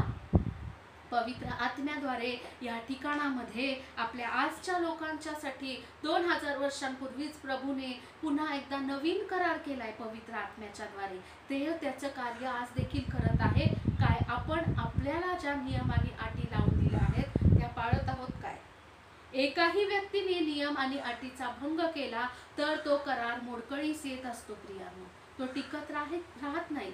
देणाऱ्याने केला, चूक केली तरीही तो करार इनव्हॅलिड ठरतो, घेणाऱ्याने चुका केल्या तरीही तो करार इनव्हॅलिड करतो. देव तर कधी चुका करणारा नाही, शब्द बदलणारा नाही, तो अभिवचन देऊन परिपूर्ण करणारा तो अति पवित्र परमेश्वर आहे, तो परिपूर्ण देव आहे. त्याची तर इच्छा तीच आहे की सर्व मानव जातीने त्याच्याकडे यावं, त्याच्याशी जोडलं जावं, त्याच्याशी एकरूप व्हावं आणि सदैव त्याच्या बरोबर असावं आणि येणाऱ्या सार्वकालिक जीवनामध्ये त्याच्या बरोबर सार्वकालिक आनंद उपभोगावा. हीच तर देवाची योजना आहे. आणि म्हणून तो त्याच्या बाजूने कुठलेही नियम, अटी, शर्ती कशाचंही उल्लंघन करत नाही. मग करणारा कोण आहे? आपण मनुष्य आहोत. जर आपण देवाचे नियम, अटी ह्यांचा जर भंग करतो तर आपण त्याच्या कराराचे लोक नाही. कारण नियम आणि अटी भंग झाल्यामुळं करार मोडकळीस आलेला आहे. आज आपल्याला तेच आत्मपरीक्षण करायचं आहे पवित्र आत्म्याच्या सामर्थ्याद्वारे की मी माझ्यासाठीच्या ज्या नियम, अटी दिलेल्या आहेत परमेश्वराने त्या मी पाळत आहे का? मी त्याचं उल्लंघन करत आहे का मी त्याचं पालन करत आहे? जर मी पालन करत आहे तरच त्याच्या नवीन कराराचा मी भागीदार आहे आणि मला तो अधिकार प्राप्त झालेला आहे.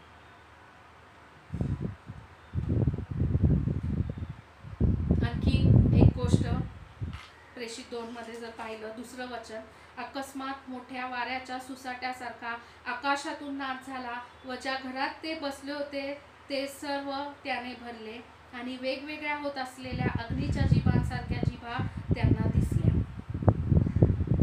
या ठिकाणात परमेश्वर जो पवित्र आत्मा आहे तो उतरून आला आणि आपण मगाशी निर्गम मध्ये वाचलं त्या ठिकाणामध्ये सुद्धा सुसाट्याचा वारा, विजा कडाडणे, आकाशातला मोठा नाद आणि अग्नी हे सर्व चिन्ह दोन्ही ठिकाणामध्ये प्रगट झालेले आहेत. मी एकदा ह्याच्यावरती उपदेश केलेला आहे. जुने उपदेश तुम्ही पाहिले तर तुम्हाला कळेल की सुसाट्याचा वारा म्हणजे काय, आकाशातला नाद म्हणजे काय, अग्नी म्हणजे काय आणि विजा चमकणे म्हणजे काय. या सर्व गोष्टींचे जे आत्मिक अर्थ आहे ते मी एका उपदेशामध्ये सांगितले होते. जर तुम्ही तो शोधले आपल्या यूट्यूबवरती तर तुम्हाला जरूर मिळतील ते. परंतु हे सर्व परमेश्वरापासूनचे चिन्ह आहे. या प्रत्येक गोष्टीला आत्मिक अर्थ आहे. त्या ठिकाणात सुद्धा मोशेला परमेश्वर त्याच रूपात दर्शन दिलं. या ठिकाणात सुद्धा पवित्र आत्मा हेच सर्व चिन्ह प्रगट करून उतरून आलेला आहे. हे सुद्धा एक सिमिलॅरिटी आहे. मला आजच्या काळात हे म्हणायचं आहे, आम्हाला आजच्या काळात ह्या गोष्टींचा आत्मिकरित्या अनुभव घडत आहे का? त्याच्या सोसाट्याचा वारा आपल्यावरून वाहत आहे का? त्या पवित्र आत्म्याचा त्या जे विजा चमकणं आहे ते आपल्याला आत्मिकरित्या जाणवत आहे का? तो मोठा जो नाद आहे तो आपल्या कानी पडत आहे का आत्मिकरित्या? आणि आत्मेचा जो अग्नी आहे तो आज आपल्याला जाणवत आहे का? ही गोष्ट आत्मिकरित्या तपासून पाहणं फार गरजेचं आहे. मला आत्म्यामध्ये त्याची अनुभूती, त्याचा साक्षात्कार घडत आहेत का? तो आल्याचं, त्यांनी माझं भेट घेतल्याचं, त्यांनी दर्शन दिल्याचं, तो उतरून आल्याचं चिन्ह माझ्या जीवनात प्रगट होत आहे का? पवित्र आत्मा असं मी बोलला म्हणून आला, मी जा म्हटलं म्हणून गेला असं नाहीये प्रियांनो. प्रत्येक वेळेस ज्या वेळेस परमेश्वर येतो तो येण्याच्या अगोदर खूप मोठे चिन्ह घडत असतात, खूप साऱ्या हालचाली घडतात निसर्गामध्ये नैसर्गिकरित्या, तशाच आपल्या आत्मिक जीवनात सुद्धा. का माझ्या आत्मिक जीवनात कुठलीच हालचाल जर घडत नाही आणि जर मी म्हणत आहे की देवाने मला रोज दर्शन दिलं तर मी लबाडी करत आहे. मला क्षमा करा माझं बोलणं पटत नसेल तर, पण मी सत्य सांगत आहे. माझ्या आत्मिक जीवनामध्ये परमेश्वर प्रगट होण्यापूर्वीचे चिन्ह मला अनुभवास येत आहेत का? माझ्या आत्मिक जीवनात उलथापालथ घडत आहे का?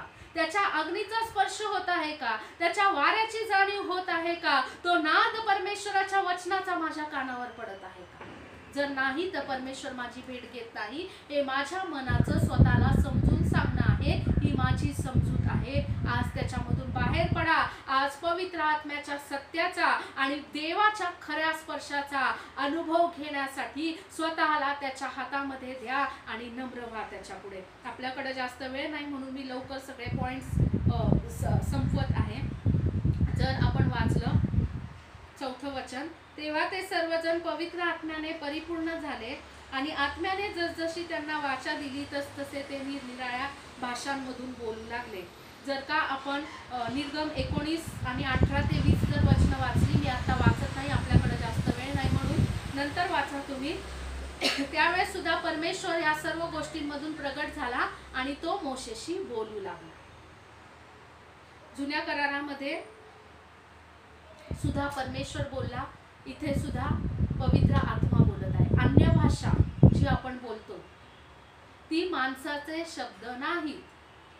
काही ठिकाणामध्ये लोक अन्य भाषेचे शब्द लिहून देतात आणि म्हणतात तुम्ही हे पाठ करून बोला. काही लोक त्यांचे लीडर असतात, त्यांचे शब्द ऐकून बोलतात. हे सर्व चुकीचं आहे. हे पवित्र आत्म्याचं कार्य नाही. त्या गोंधळामधून आणि फसवेगिरीतून बाहेर पडा. कारण जी भाषा आहे ती अन्य भाषा, ती देवापासून येते. ते पवित्र आत्म्याचे शब्द आहे, मनुष्याचे स्वतःच्या विचारांचे आणि पाठांतर केलेले शब्द नाही. आणि म्हणून दुसरा पाठ हा पण आहे की ज्याला पवित्र आत्मा मिळालेला आहे, त्याचं सामर्थ्य प्राप्त झालेलं आहे, ज्यांच्याद्वारे ते अन्य भाषेचे शब्द बोलण्यात येतात, त्या शब्दांवरती कधीही कुठल्याही प्रकारचा संकोच बाळगू नका. त्याच्याबद्दल अविश्वास धरू नका. कारण ते मनुष्याचे शब्द नाही, ते देवाचे आणि पवित्र आत्म्याचे शब्द आहेत. म्हणून त्याच्यावरती अविश्वास प्रकट करू नका. त्याच्याबद्दल शंका धरू नका. जर तुम्हाला पटत नसलं तर विषय सोडून टाका, पण न्याय करण्याला जाऊ नका. देवाचं वचन सांगतं, प्रभू येशू ख्रिस्त स्वतः बोललेला आहे, माझ्या विरोधात जो बोलेल त्याला क्षमा होईल, पण जो पवित्र आत्म्याच्या विरोधात बोलेल त्याला क्षमा होणार नाही. कृपा करून पवित्र आत्मा, पवित्र आत्म्याचं कार्य, देवाच्या कुठल्याही व्यक्तींच्या द्वारे प्रगट होणारा पवित्र आत्मा, कृपा करून ह्याचा न्याय करू नका. हा खोटा तो खरा, हा असा तो तसा करू नका. पवित्र आत्म्याच्या विरोधामध्ये बोलणाऱ्यांना क्षमा नाही. ज्याला क्षमा नाही त्याला स्वर्गाचं राज्य प्राप्त होणार नाही, हे लक्षात ठेवा. प्रत्येक ठिकाणामध्ये परमेश्वर प्रगट झाला आणि तो बोललेला आहे.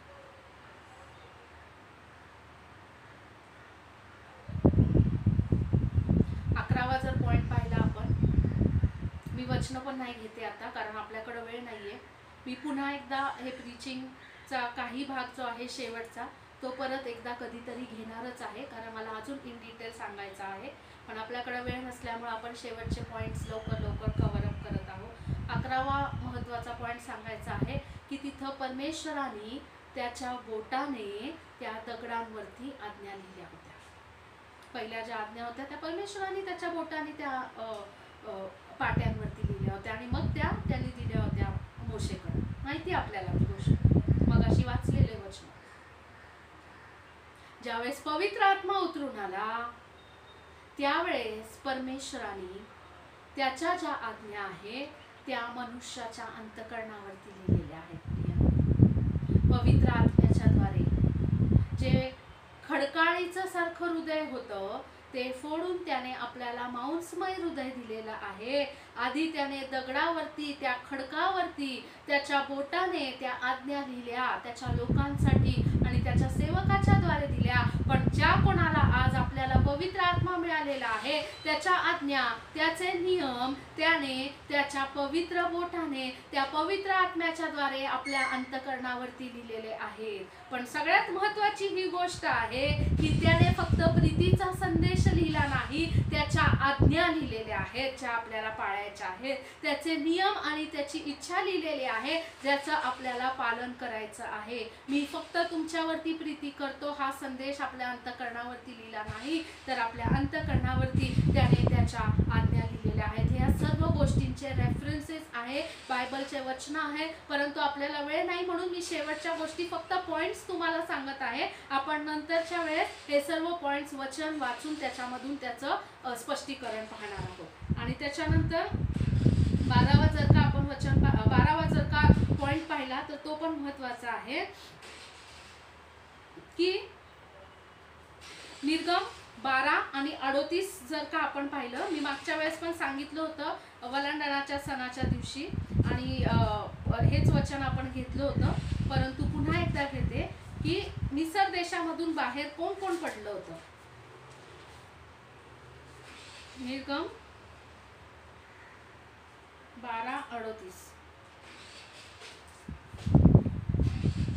37 आणि 38 दोन्ही वाचू. मग इस्रायल लोक रामसेस येथून कूच करून सुकोत येथे गेले. जे पुरुष पायी गेले ते मुले बाळे खेरीज करून सुमारे 6 लाख होते. मी सांगितलं की फक्त पुरुष जे होते ते 6 लाख होते आणि मग स्त्रिया आणि लेकरं अजून वेगळे होते. मग अशीच सांगितलं की मिस्रामध्ये प्रवेश झाला त्यावेळेस फक्त एक कुटुंब होतं. बाहेर पडले तेव्हा पुरुष 6 लाख आहेत आणि स्त्रिया आणि लहान लेकरं जर का हे सर्व मिळाले तर जवळजवळ 20 लाख लोक होते ते. आणि 38वं वचन महत्वाचं आहे, त्यांच्याबरोबर एक मोठा मिश्र समुदाय पण गेला. तशीच शेरडे मेंढरे गुरेढोरे वगैरे पुष्कळ जनावरे गेली. मिश्र समुदाय ते फक्त इस्रायल लोक नाही गेले. कारण सांगते तुम्हाला की आधीच वलांडणाच्या दिवशी मी हा उपदेशात सगळं सांगितलेलं आहे की ज्यावेळेस त्यांना सांगितलं द्वारबाईला कपाळपट्टीला त्या कोकऱ्याचं रक्त लाव, त्यावेळेस त्यांना हे सांगितलं की त्या घरात जो कोणी असेल त्या प्रत्येकाचा बचाव होईल. आणि त्याच्या अगोदरच्या वचनामधून तुम्हाला सर्व सांगितलं होतं की इजिप्शियन जे होते मिस्री लोक होते त्यांना परमेश्वराचा आणि इस्रायल लोकांचा धाक बसला होता. कारण अगोदर किती 9 पिढ्या येऊन गेल्या होत्या. प्रथम वत्स मेल्याची 10वी पिढा होती नाही का. त्यामुळे त्यांना कळालं होतं की इस्रायलाचा देव हा जिवंत देव आहे. जरी फारोचं अंतकरण कठीण होत होतं तरी त्याच्या देशातल्या प्रत्येकच व्यक्तीचं अंतकरण कठीण होत नव्हतं. काही लोक होते त्यांना मनातून कळालं होतं की हा इस्रायलाचा देव हा खरा परमेश्वर आहे. ते घाबरलेले होते. म्हणून पुष्कळ लोकांनी काय केलं, पुढची पिढा येण्याच्या अगोदरच शहाणपण केलं त्यांनी आणि ते येऊन इस्रायल लोकांना सामील झाले होते, त्यांच्या सोबत आतमध्ये राहत होते. म्हणून मी तेव्हा तुम्हाला त्या वचनाचं स्पष्टीकरण दिलं होतं, जो कोणी आत असेल त्याचा बचाव होईल म्हटलं. आणि म्हणून इस्रायल लोकांबरोबर पण परमेश्वराचा धाक पडलेले वेगवेगळ्या जाती धर्माचे आणि जे मिस्री लोक सुद्धा तिकडे राहत होते ते सुद्धा तिथं आतमध्ये आले, त्यांचा देखील बचाव झाला होता. आणि म्हणून ज्यावेळेस इस्रायल लोक बाहेर पडले त्यावेळेस हे लोक सुद्धा त्यांच्या बरोबर निघाले. आणि इथं म्हटलंय की मिश्र आणि मोठा समुदाय होता, म्हणजे सर्व प्रकारचे जाती धर्माचे लोक इस्रायलांबरोबर बाहेर पडले होते, परमेश्वरावरती विश्वास ठेवला म्हणून. हे मी बोलत नाही, देवाच्या वचनातून तुम्हाला दाखवलेलं आहे. आणि जर आपण आता प्रेषित 2 मध्ये पाहिलं आणि त्याचं जर का 5वं वचन पाहिलं तर त्या ठिकाणात काय सांगितलेलं आहे बघा. प्रेषित 2 आणि 5. त्यावेळेस आकाशाखालच्या प्रत्येक राष्ट्रातील भक्तिमान यहुदी यरुशलेमेत राहत होते. कळतंय? आकाशाखालच्या प्रत्येक राष्ट्रामधील म्हटलेलं आहे. इथं सुद्धा मिश्र समुदाय आहे. पुढे जर का तुम्ही वाचलं 8वं ते 11वं वचन तर अन्य भाषेत जे वेगवेगळे शब्द आले तर लोकांनी वेगवेगळ्या भाषा ऐकलेल्या किती प्रकारच्या. तिथं सुद्धा मिश्र समुदायच आहे. आता हे एक साम्य आहे. त्यावेळेस सुद्धा परमेश्वराने मिश्र समुदायाला संधी दिली होती इस्रायलांबरोबर जोडलं जाण्याची. कारण माहितीये तोपर्यंत त्यांना इस्रायल राष्ट्र नावच नव्हतं मिळालं ना मिस्रातून बाहेर पडूपर्यंत. म्हणून जितके कोणी त्या 50व्या दिवसापर्यंत जमा झाले त्या सर्वांना इस्रायल राष्ट्र म्हटलं. देवाची योजना नेहमी सर्व मनुष्य जातीसाठी होती प्रियांनो. म्हणून त्यावेळेस सुद्धा त्या मिश्र समुदायाला संधी मिळाली होती. जे त्यांच्या बरोबर आले ते इस्रायल म्हणून नेमण्यात आले, त्यांना सुद्धा संधी मिळाली. इथं सुद्धा तीच गोष्ट झाली. सर्व जगभरातले वेगवेगळ्या प्रकारचे लोक. आणि आपल्याला अगोदर सणांचा अभ्यास केला त्यामुळे माहितीये की 50व्या सणाच्या दिवशी प्रत्येकाला यरुशलेमेमध्ये मंदिरात जावं लागत होतं. आणि म्हणून जगभरातल्या सर्व देशांमधले आकाशाखालच्या प्रत्येक राष्ट्रामधील म्हटलेलं आहे की जिथं सर्व जे गेले होते पांगले गेलेले लोक होते आणि ते प्रत्येक प्रकारचे यहुदी लोक त्या ठिकाणामध्ये एकत्र जमले होते सण पाळण्यासाठी. आणि म्हणून प्रत्येकाला संधी आहे. आज सुद्धा आकाशाखालच्या प्रत्येक राष्ट्रातील प्रत्येक व्यक्तीला प्रभू येशू ख्रिस्तामध्ये त्या पवित्र आत्म्याचं सामर्थ्य प्राप्त करून घेण्याची संधी आहे. तेच त्याने पुन्हा एकदा सांगितलं. त्यावेळेस सुद्धा इस्रायला बरोबर जोडलं जाण्याची संधी होती पण खूप कमी लोकांनी त्याचा फायदा करून घेतला. पण आज त्याचं ते आवाहन, त्याचं इन्व्हिटेशन लेटर आज सुद्धा ओपन आहे आपल्या प्रत्येकासाठी, आकाशाखालच्या प्रत्येक राष्ट्रासाठी. प्रत्येक जण जो प्रभू येशू ख्रिस्ताला तारणारा म्हणून स्वीकारल त्या प्रत्येकाला देवाची मुले होण्याचा अधिकार प्राप्त होणार आहे. जो कोणी स्वतःला शुद्ध करून घेईल. त्या कोकऱ्याचा जो बदला गेलेला आहे, प्रभू येशू ख्रिस्त जो परिपूर्ण अर्पण आहे, त्याच्या रक्ताद्वारे आकाशाखालच्या प्रत्येक राष्ट्रातील प्रत्येक व्यक्तीला आज देखील संधी आहे त्याचं सामर्थ्य प्राप्त करून घेण्याचं, आणि तो जो नवीन करार आता त्याने केलेला आहे त्याचं सहभागी होण्याची प्रत्येकाला संधी देण्यात आलेली आहे. मी 13वा आज शेवटचा पॉइंट घेईल, बाकीचे पॉइंट्स पुढच्या वेळेस घेणार आहे. की ज्या वेळेस त्यांना आता त्या ठिकाणामध्ये मोशेच्या द्वारे जे नियम आज्ञा प्राप्त झाले, त्याला आपण तोरा जे म्हणतो, नियमशास्त्र जे म्हणतो, इस्रायल लोकांनी काय केलं माहिती का? त्यांनी देवाची योजना फेल केली की ते जे अर्पण होते ते सुद्धा एक प्रभू येशू ख्रिस्ताचंच प्रतीक होतं. त्यांना त्या गोष्टीमधून देवाला तेच सांगायचं होतं की संपूर्ण जगाचा जो तारणारा एक दिवस येणार आहे, जे परिपूर्ण अर्पण ते एक दिवस येणारच आहे. परंतु त्यांना आठवण करून देण्यासाठी परमेश्वराने ती प्रत्येक अर्पण आणि त्या गोष्टी त्यांना दिल्या होत्या. पण ते काय करायचे? त्यांनी त्याचा गैरफायदा घेतला. प्रीतीचा डिसएडव्हान्टेज, प्रीतीचा गैरफायदा घेणे देवाचा. आज पण तेच घडत आहे.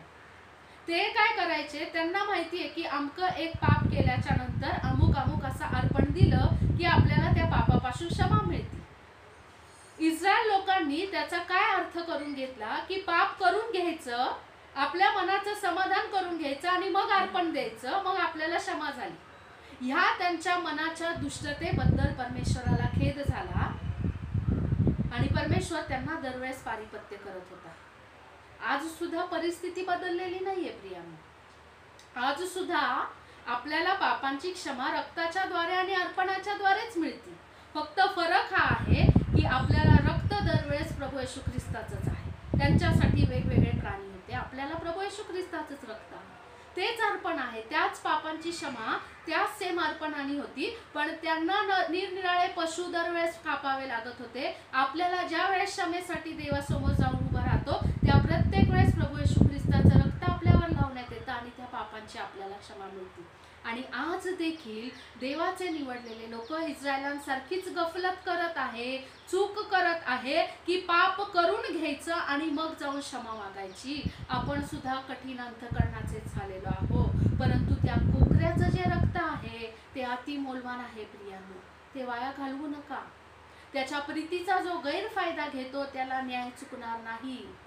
इस्रायलांनी त्याच्या प्रीतीचा गैरफायदा घेतला म्हणून त्यांच्यावरती न्याय आला होता उतरून.